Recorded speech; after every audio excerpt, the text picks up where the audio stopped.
लंकेश,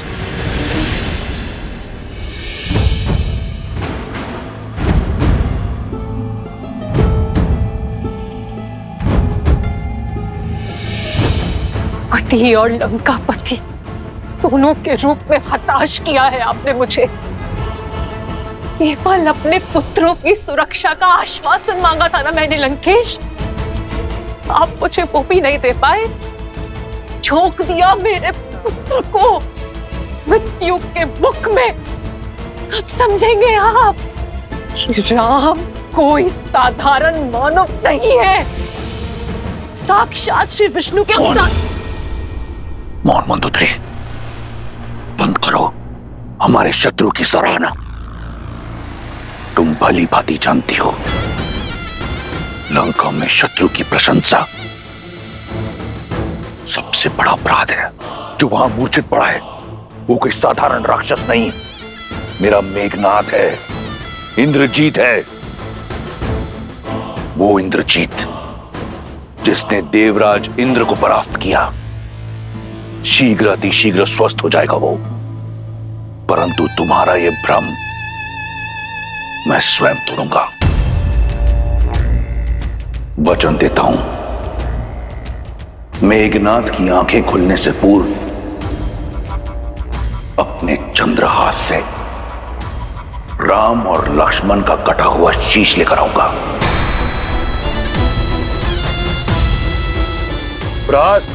जी महाराज, मेरा रथ तैयार करो। बहुत वर्ष बीत गए, अब इस युद्ध भूमि में स्वयं रावण उतरेगा।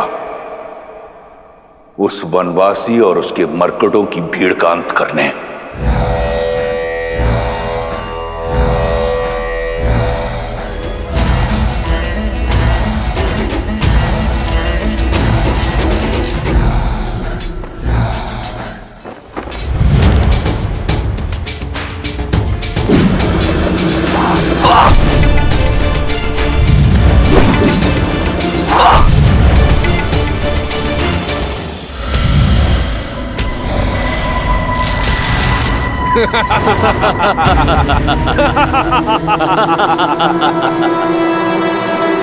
चाहे जितना प्रयास कर लो, हम चारों को नहीं मार पाओगे तुम।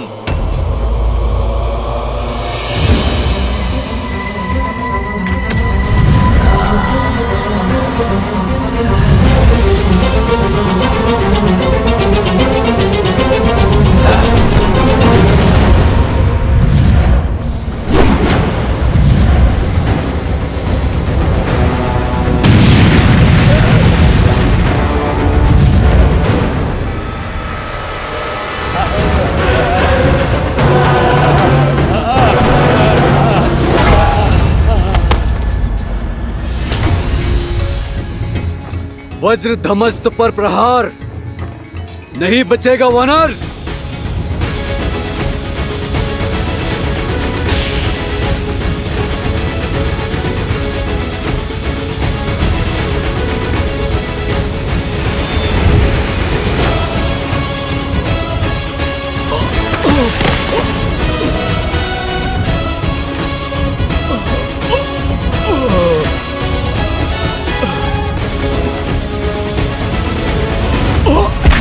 वानर वानर क्या करते हो?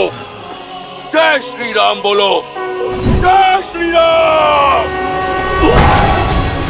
जय श्री राम।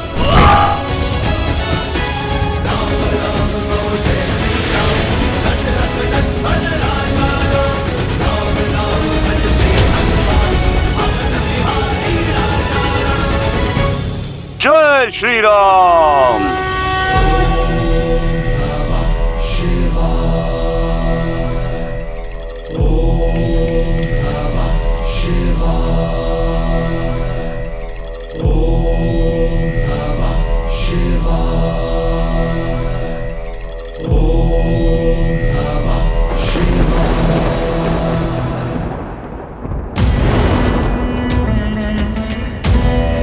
महादेव, मैंने जीवन भर पूरी श्रद्धा और निष्ठा से आपकी भक्ति की है।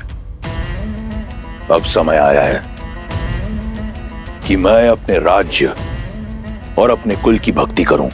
युद्ध का शंखनाद बज चुका है, सेना लंका के द्वार पर है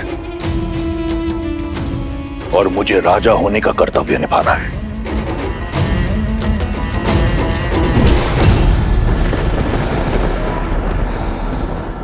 इस दशानन को रावण नाम और ये चंद्रहास आप ही से मिला है। इस चंद्रहास से मैंने अपने अनेकों शत्रुओं का संहार किया है। आशीर्वाद दीजिए कि मैं अपना वचन निभा सकूं, मेघनाथ को राम और लक्ष्मण का शीश उपहार में दे सकूं। जब तक आपका आशीर्वाद मेरे साथ है, मुझे किसी शत्रु की चिंता नहीं। आशीर्वाद दीजिए कि रावण के रण का आरंभ राम के प्राणों का अंत करेगा।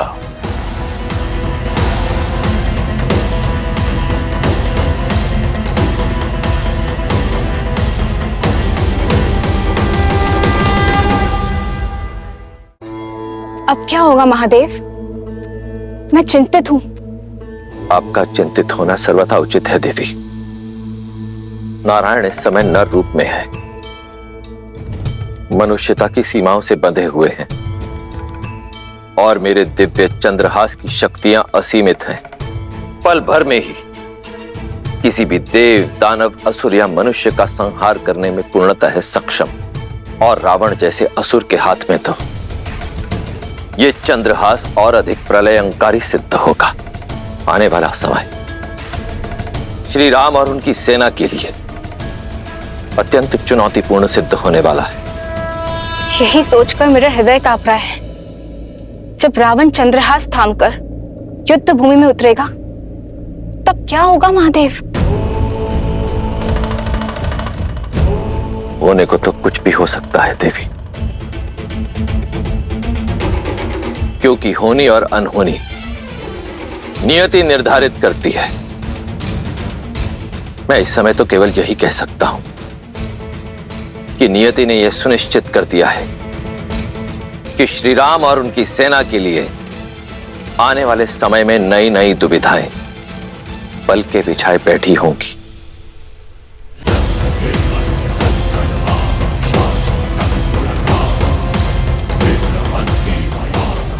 जो हमारा सामना नहीं कर पा रहा, वो लंकेश के विरुद्ध क्या टिकेगा? अभी भी समय है राम, लौट जाओ, अन्यथा तुम्हारा अंत इतना भयानक होगा, स्वयं काल भी देखकर भयभीत हो जाएगा।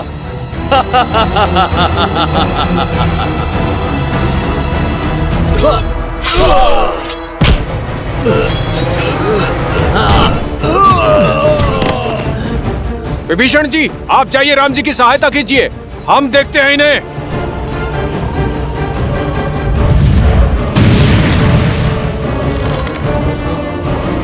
प्रभु, इन चारों का अंत ऐसे नहीं होगा।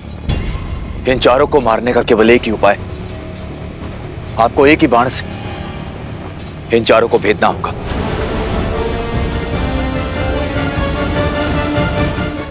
विश्वासघाती, तुम्हें देश निकाला नहीं, तुम्हें तो मृत्यु दंड दे देना चाहिए था। मृत्यु दंड! राक्षस कुल के नाम पे कलंक हो तुम, कलंक! घर का भेदी ही लंका ढाएगा। प्रभु, समय व्यर्थ मत कीजिए, अपने राम बाण का उपयोग कीजिए, जो आपकी इच्छानुसार किसी भी लक्ष्य को भिन्न दिशाओं में भेज सकता है। इस विश्वासघाती ने हमारा भेद अवश्य खोला है।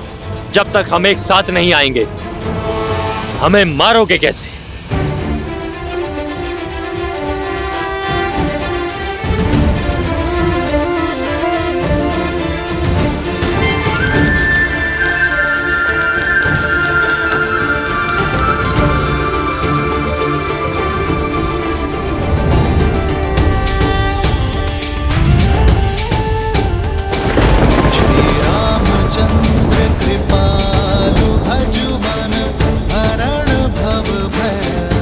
पाप के चार क्या, यदि 400 पाए भी हों तो भी धर्म का बाण उन्हें चीर डालता है। हर हर महादेव।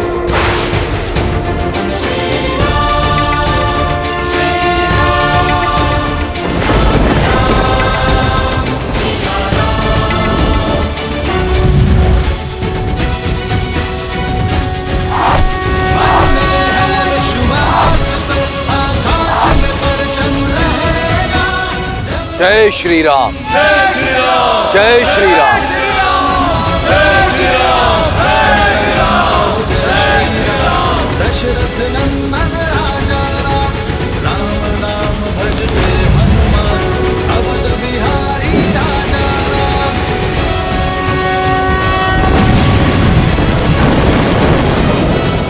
वानर वीरों, लंका का द्वार खुल गया है तुम सबके लिए। जय श्री राम, जय श्री